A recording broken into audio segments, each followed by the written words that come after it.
Hey you guys, here's a quick project update, and hope you enjoy the music. Neighbors having a party.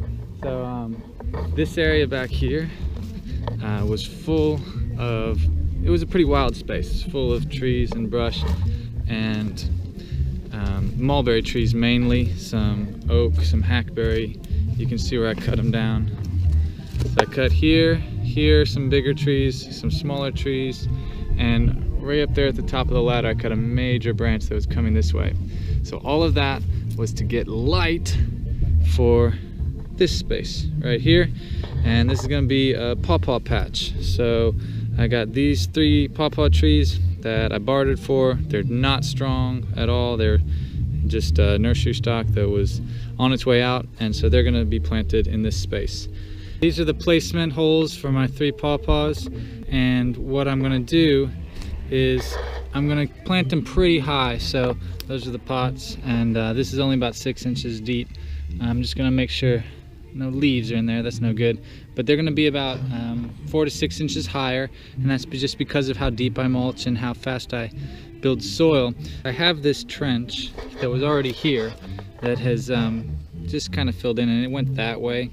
It was a quarrying soil trench that I used for like planting that citrus and making this big mound, planting this apple, and so I'm just going to change its direction and build a nice trench going that way to get all of that good topsoil to plant these extra high. So these are going to be planted about 4 to 6 inches above grade. Okay, the trees are in, and the reason it looks so dark on top is because they had really poor root system, and so I kind of bare rooted them. I just kind of shook off a lot of the composty soil so that I could plant them in the quarried sandier soil, or just topsoil from over there.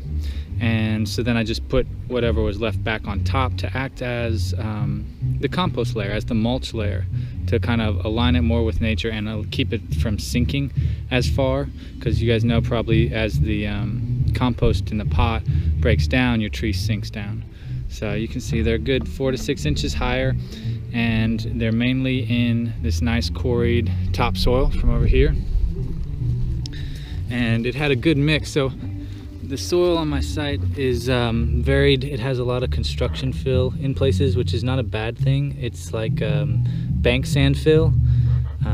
So right here, the orange stuff is actually sandier, but there's this kind of clay underneath it, so there's kind of like pockets, which is really nice. But here's the cool profile of how this organic matter, which is just bags of leaves, and how they've broken down and started, that organic matter has started filtering down into that soil, making some really nice stuff to plant into. Alright you guys, they're all tucked in and ready to grow. If they do leaf out, if they can get established, then it'll be a nice spot to have a little pawpaw patch, because this is my south side, so it's getting south side of the property, so north side of these big trees, and it's doesn't get as much sun as other places. So pawpaw is a really great tree for that marginal part sun. Anyway, hope you guys got something from that, and I'll catch y'all next time. Peace.